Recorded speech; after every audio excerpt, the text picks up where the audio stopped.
Hello, my name is Will Carlton. Today I will attempt to persuade my listeners to understand the importance of art and music programs and why they should stay in our schools.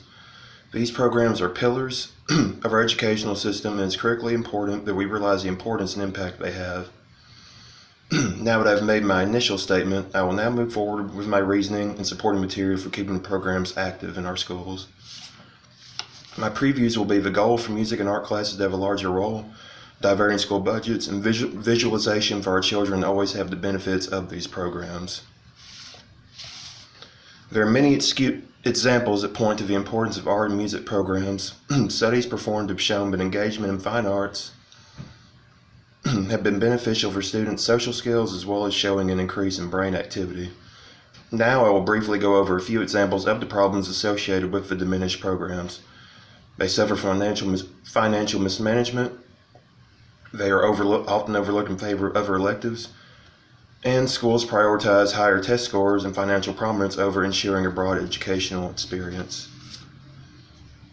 Moving along to my second transition, now that I've discussed some of the problems associated with the diminishment of these programs, I will now introduce my two-step plan to solve this issue.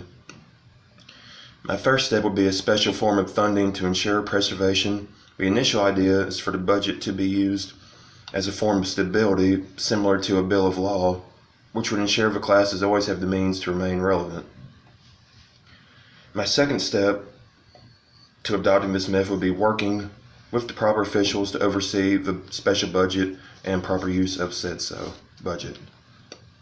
The most logical method would be to have an overview of the school's budget system, incurred excessive spending, such as unnecessary spending on sports equipment. A balanced budget is a must if we want programs to flourish.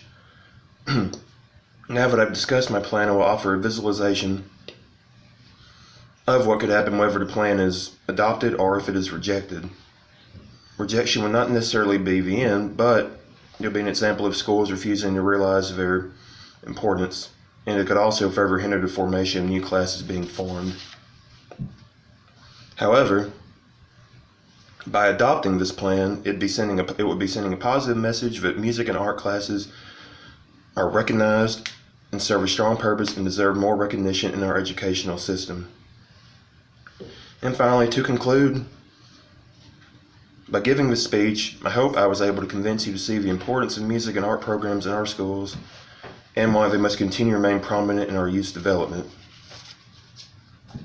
The main points to take away from this speech were why music and art classes should stay in schools, the impact they have, and what we can do to ensure the classes' continued growth for future youth. My call to action would be a vocalized approach with school boards, along with attempting to obtain support through local politicians. And lastly, to cite my sources, my first source is an article from www.youthvoices.live entitled Funding Arts Programs in Schools, Yes or No, published November 18, 2016. My second source is an article from www.thewatchdog.online entitled Pros and Cons Art Programs versus Financial Dilemmas, published February 22, 2012 by Jesse LaTourette. My third source is an article from nafe.org entitled The Importance of Integrating Music and Arts Education in K-12 Liberian Schools, published December 19, 2016. And my final source is an article from www.edutopia.org entitled Why Arts Education is Crucial and Who's Doing It Best by Fran Smith. And lastly is my visual aid for this project, which is just simply the main points, which are, once again, the importance for music and art classes to remain relevant, diverting the school budgets to ensure proper use, and lastly, visualization for children to always have the benefits of these programs for future classes. And I believe I've covered everything. Hopefully, I've shed some light on the process and why the programs deserve proper use.